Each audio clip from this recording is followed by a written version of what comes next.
Ethan sat alone in his dimly lit cabin, staring at the rain streaming down the windows. The storm outside mirrored the turmoil within him. It had been 2 years since his wife, Sarah, passed away, leaving him with nothing but silence and memories. He lived far from town now, deep in the woods where no one could disturb him. His only company was the hum of the wind through the trees and the occasional hoot of an owl. At precisely 11:47 p.m., a sharp knock echoed through the quiet house. Ethan froze. No one ever came to visit. Not here, not anymore. He glanced at the clock on the wall, then toward the front door. The knocking came again, louder this time, almost urgent. Frowning, he grabbed a flashlight and walked cautiously to the entrance. Peering through the peephole, he saw something impossible. A woman stood there, drenched from head to toe, her silver-white hair plastered against her face. But what caught Ethan's breath wasn't just her beauty. It was her skin. It shimmered faintly, like moonlight dancing on water. Her eyes glowed softly, even in the darkness of the porch. She didn't look entirely human. "Who are you?" Ethan called out, his voice steady despite the unease crawling up his spine. "Please," she said, her voice trembling. "I need help. I can't sleep alone tonight. Please let me stay." Her words were strange, almost poetic, but there was desperation in her tone that tugged at Ethan's heart. Against his better judgment, he unlocked the door and opened it just wide enough to see her clearly. Up close, she looked even more otherworldly. Her clothes were simple yet unfamiliar, layers of fabric that seemed to shift colors depending on how the light hit them. "What do you mean? You can't sleep alone?" Ethan asked, keeping his grip tight on the flashlight. She hesitated, as if unsure how much to reveal. "It's complicated," she finally said, "but I'm being chased. If I don't find shelter, they'll catch me. Please, I won't hurt you." Ethan's mind raced. Was this some kind of prank? Or worse, a trap? Yet, looking into her luminous eyes, he couldn't shake the feeling that she truly needed help. He stepped aside reluctantly. "Come in," he muttered, gesturing for her to enter. She slipped past him, her movements graceful but cautious. As she crossed the threshold, a faint chill swept through the room, making Ethan shiver.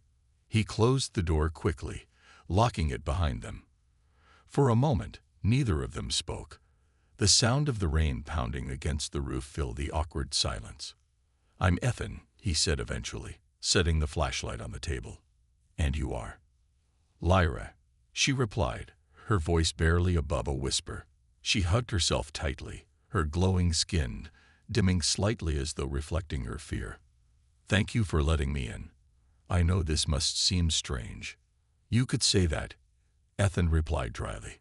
He studied her carefully, noting every detail, the way her hair sparkled faintly, the delicate patterns etched onto her skin like constellations. "So, Lyra, care to explain why someone, or something, is chasing you?" Lyra shook her head, avoiding his gaze. "Not yet.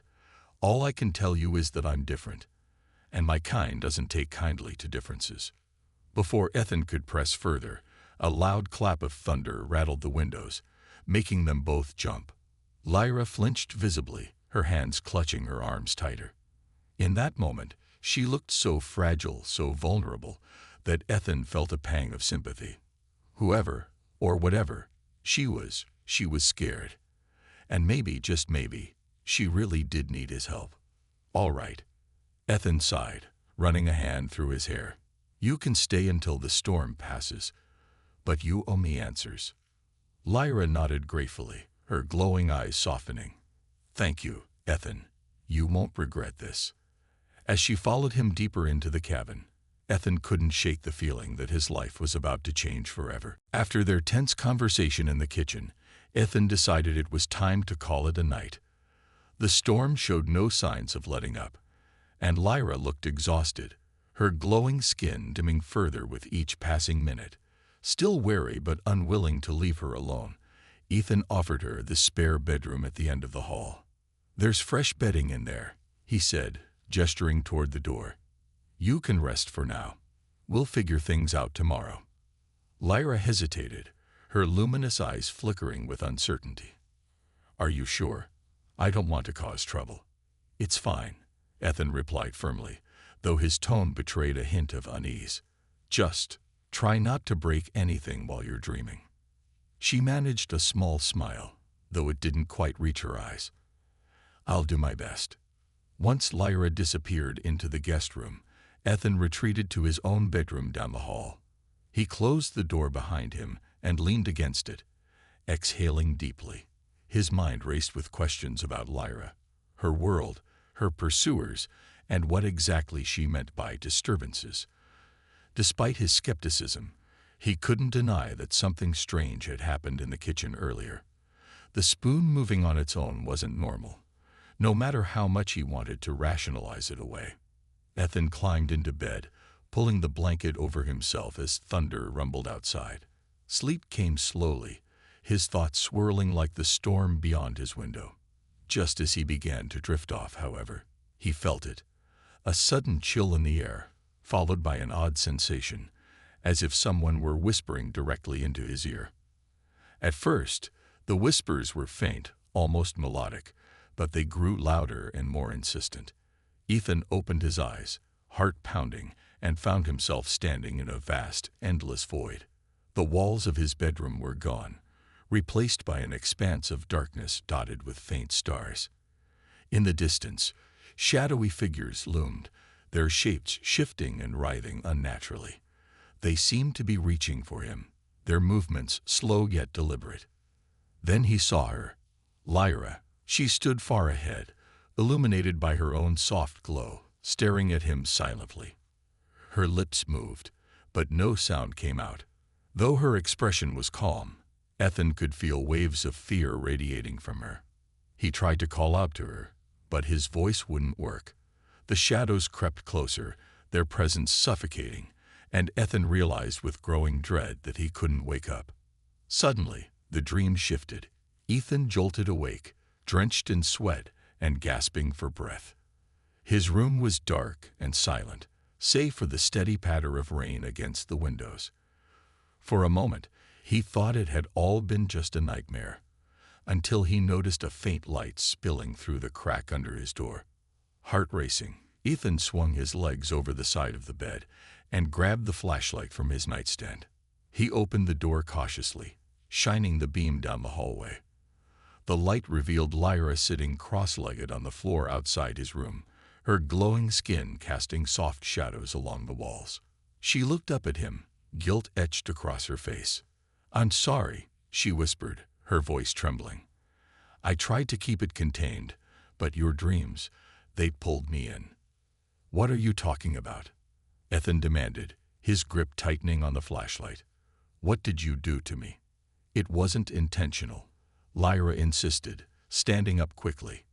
"When I sleep, my mind projects fragments of my subconscious into nearby minds. It's why I can't be alone. It's too dangerous. Your dream, it became mine." Ethan stared at her, trying to process her words. The void, the shadows, the overwhelming sense of dread. It hadn't been entirely his nightmare. Somehow, Lyra had been part of it. "Why didn't you tell me this could happen?" he asked sharply, his voice rising. "I was afraid you'd throw me out." Lyra shot back, her usual composure cracking. "Do you think I wanted to drag you into this? Do you think I have a choice?" Her words hung heavy in the air between them. Ethan took a step back, lowering the flashlight slightly. Despite his anger, he could see the truth in her eyes. This wasn't something she controlled. It was part of who she was, just as much as her shimmering skin or glowing gaze. "All right," he said finally, his voice quieter but still firm. "We'll deal with this together. But if you lie to me again, I'm done helping you." Lyra nodded, relief washing over her features. "Thank you, Ethan. I promise. I won't hide anything else." As they returned to their respective rooms, Ethan couldn't shake the feeling that Lyra's presence had changed something fundamental about his life. And deep down, he wondered if he'd ever truly escaped the nightmares waiting in the void. The next morning brought a fragile calm. The storm had passed, leaving behind damp earth and the fresh scent of pine filling the cabin. Ethan woke early, his mind still haunted by fragments of the previous night's dream. The endless void, the shadowy figures, and Lyra's silent plea for help. He sat at the kitchen table with a cup of coffee, staring blankly into the steam rising from the mug. Lyra appeared a short while later, her glowing skin subdued in the daylight streaming through the windows. She looked hesitant as she approached him, her hands clasped tightly together. "I owe you an explanation," she said softly, pulling out a chair to sit across from him. Ethan nodded but didn't speak, letting her take the lead. He wasn't ready to forgive her just yet, not after being dragged into her subconscious world without warning, but he needed answers. "My people call it the shared rest," Lyra began, choosing her words carefully. "It's how we survive, how we stay connected. Every night, we enter a collective state of sleep, a bond that links our minds together. Without it, we're seen as incomplete, unstable. Why would anyone want that?" Ethan interrupted, his brow furrowing. "Sounds more like losing yourself than surviving." Lyra hesitated, her gaze dropping to the table. "For most of us, it feels natural, comforting, even. But for those who resist, it's unbearable. The bond erases individuality over time. You stop having your own thoughts, your own desires. You become part of something bigger, but lose everything that makes you asterisk you asterisk." Ethan studied her face, seeing the pain etched there. "And you refused." "I did," she admitted, her voice barely above a whisper. "When I realized what was happening, how much of myself I was losing, I left. I couldn't go back to that life. But leaving has consequences." "What kind of consequences?" Ethan asked, leaning forward slightly. "The enforcers," Lyra replied, her tone grim. "They hunt down anyone who breaks away from the shared rest. They believe we're dangerous, not just to ourselves, but to everyone around us. And they're right, in a way. My projections, my inability to control my energy. It's all because I rejected the bond. That's why I can't sleep alone. If I do, the chaos spills out uncontrollably." Ethan frowned, processing this new information. "So these enforcers, they are coming for you." "They'll find me eventually," Lyra said quietly, her glowing eyes meeting his. "But there's something else you need to know. The bond isn't just about connection. It's about control. Those who remain tied to the shared rest lose their free will entirely. They become drones, serving the hive mind without question." Ethan felt a chill run down his spine.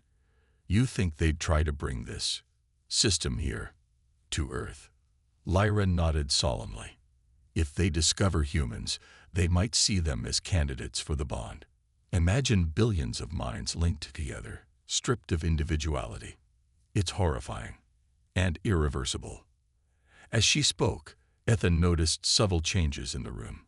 The salt shaker on the table tilted slightly, then righted itself. A faint hum filled the air, almost imperceptible but growing louder by the second. Lyra clenched her fists, visibly struggling to maintain control. "I'm sorry," she muttered, closing her eyes tightly. "Talking about this stirs up emotions I can't always contain." "It's okay," Ethan said quickly, though his pulse quickened. He reached out instinctively, placing a hand on hers.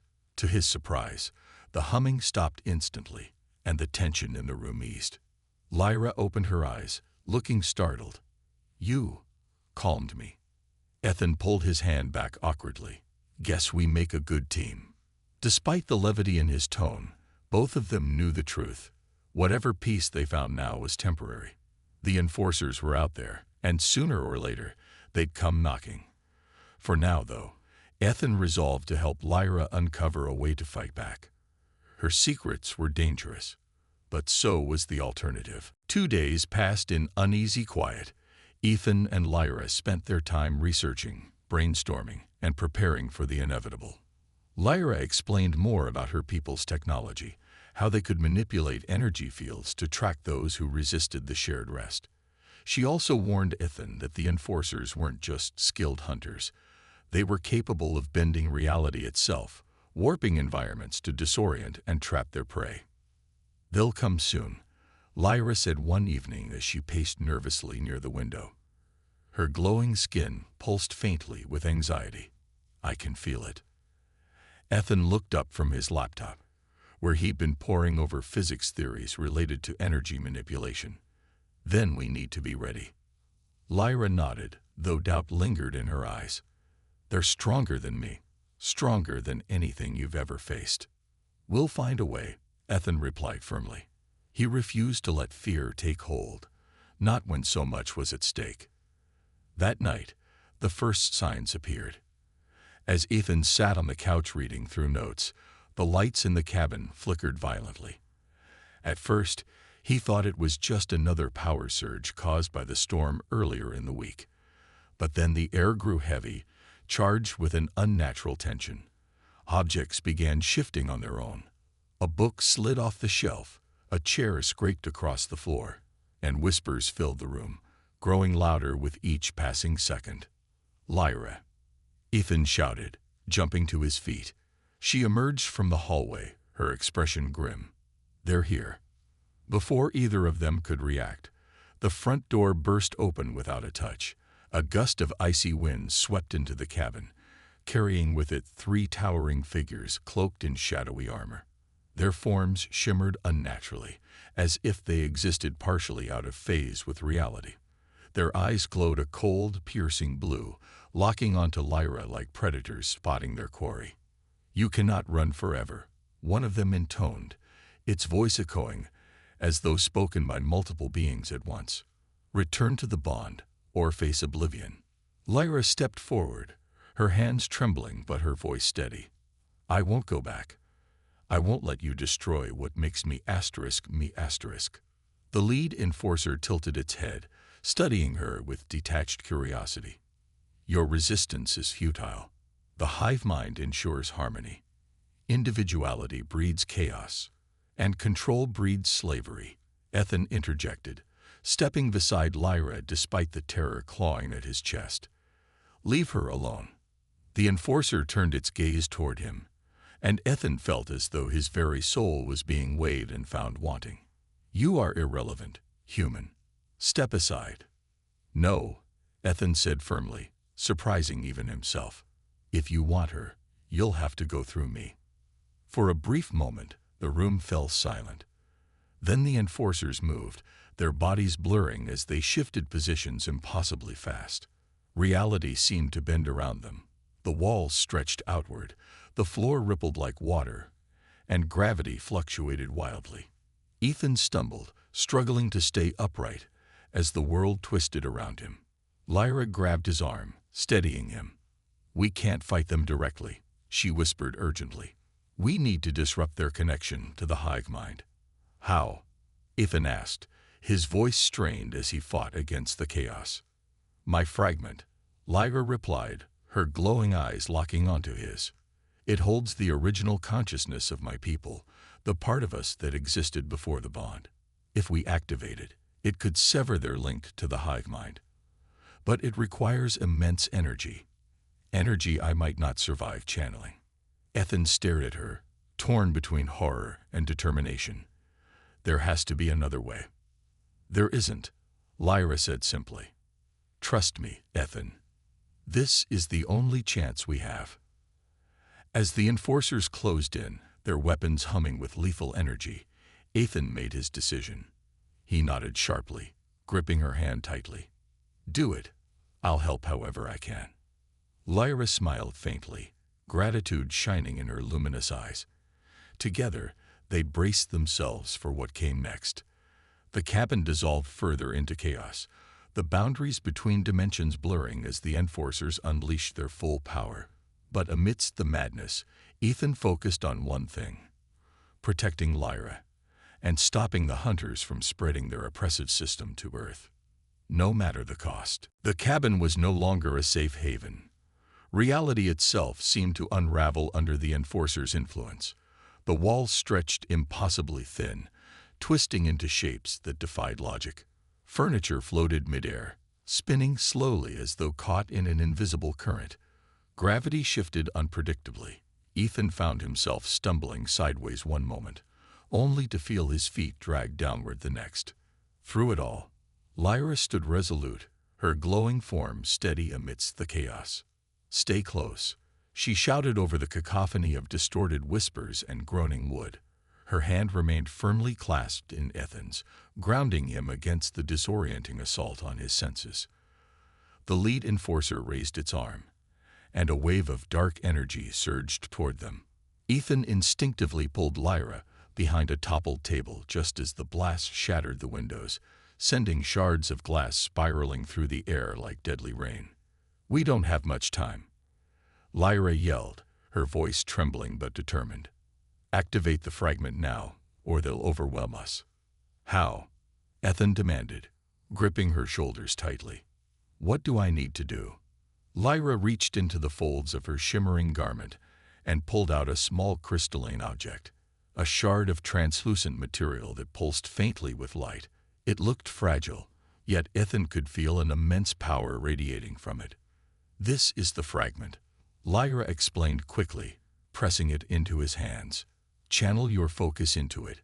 Think of something strong, something unbreakable. Your willpower will amplify mine." Before Ethan could respond, another surge of energy tore through the room, throwing him backward. He crashed into the wall, pain shooting through his ribs, but he clung tightly to the fragment. Lyra rushed to his side, shielding him with her body as debris rained down around them. "You're stronger than you think, Ethan," she said softly, her voice cutting through the storm. "Trust yourself." Summoning every ounce of courage, Ethan closed his eyes and concentrated on the fragment. He thought of Sarah, the wife he'd lost, and the life they'd shared. He thought of Lyra, standing alone against forces far greater than herself, refusing to give up her individuality. And finally, he thought of humanity, flawed but free, worth protecting at any cost. As his thoughts coalesced, the fragment began to glow brighter, its light spreading outward in waves. Lyra placed her hands over his, adding her own energy to the mix. Together, they channeled everything they had into the fragment, their combined willpower igniting a blinding explosion of light. The enforcers recoiled, their forms flickering like static on a broken screen. The chaotic distortions in the cavern slowed, then halted entirely. For a moment, there was silence, absolute stillness, as the light consumed the room. When Ethan opened his eyes again, the cabin was intact, though scorched and battered. Lyra lay slumped beside him, her once luminous skin now dim and pale. The crystalline fragment rested between them, cracked and lifeless. "Lyra," Ethan cried, cradling her head in his arms. "Are you okay? Say something." Her lips moved weakly, forming words barely audible. "It's done. The link is severed." "But what about you?" Ethan asked desperately, tears welling in his eyes. "You're fading." She managed a faint smile, reaching up to touch his cheek. "I knew the cost, but it was worth it." "Thank you, Ethan. You saved more than me. You saved everyone." Her hand fell limp, and her body dissolved into golden motes of light, vanishing into the air. Ethan sat there, stunned, clutching the empty space where she had been. The enforcers were gone, their connection to the hive mind destroyed, but the price of victory weighed heavily on him. Outside, dawn broke over the horizon, painting the sky in hues of orange and pink. Ethan stepped onto the porch, staring at the rising sun. Though Lyra was gone, her sacrifice would echo across worlds, ensuring freedom for those who valued it most. And somewhere deep inside, Ethan felt a spark of hope reignite. Days passed in a haze for Ethan. The cabin, though still standing, felt emptier than ever. Every corner reminded him of Lyra, the way her glowing presence had lit up the dimly lit rooms, the quiet strength she carried even in moments of fear. He spent hours cleaning up the wreckage left by the enforcers' attack, but no amount of physical labor could ease the ache in his heart. Yet, as he worked, something unexpected began to happen. At night, when the world grew silent, and the stars stretched endlessly above him. Ethan started dreaming again. But these weren't the chaotic nightmares from before. Instead, he found himself in peaceful, vivid landscapes. Fields bathed in golden light, skies filled with swirling constellations. And always, Lyra was there. In one dream, she stood beneath a tree whose leaves shimmered like her skin. She smiled at him, her luminous eyes warm and full of gratitude.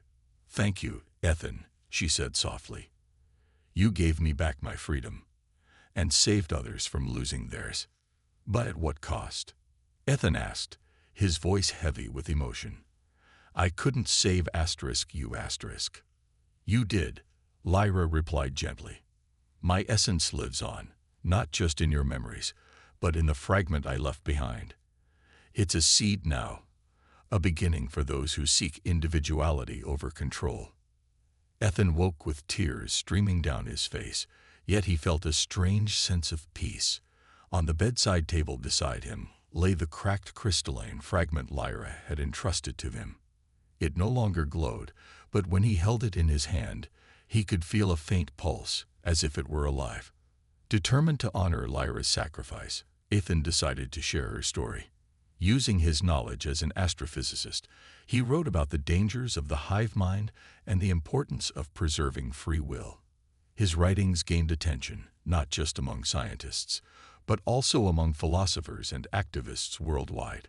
Slowly, humanity began to understand the value of staying true to oneself, even in the face of overwhelming pressure to conform. One evening, while gazing at the stars through his telescope, Ethan noticed something unusual, a faint signal emanating from deep space. It wasn't random noise. It was structured, deliberate. Decoding it took weeks, but when he finally succeeded, the message brought tears to his eyes. "Freedom spreads. Your courage inspires us all." Though the transmission didn't specify its origin, Ethan knew it was meant for him. Somewhere out there, Lyra's actions had sparked change, not just on Earth, but across the cosmos. Her fight against the shared rest had planted seeds of rebellion among her people, awakening those who yearned for independence. As time went on, Ethan continued living in the cabin, finding solace in the simplicity of his surroundings. Yet he often felt Lyra's presence, a soft breeze brushing against his cheek, a flicker of light dancing in the corner of his eye. She hadn't truly left him. She'd become part of the universe itself, watching over those who dared to remain different. On clear nights, Ethan would sit outside, staring at the stars. He imagined Lyra out there somewhere, free and whole, smiling down at him. Though their time together had been fleeting, her impact on his life, and on countless others, was eternal. And so, under the vast expanse of the night sky, Ethan whispered two simple words: "Thank you." The wind carried his gratitude aloft, blending it with the whispers of distant worlds. In that moment, he knew Lyra heard him.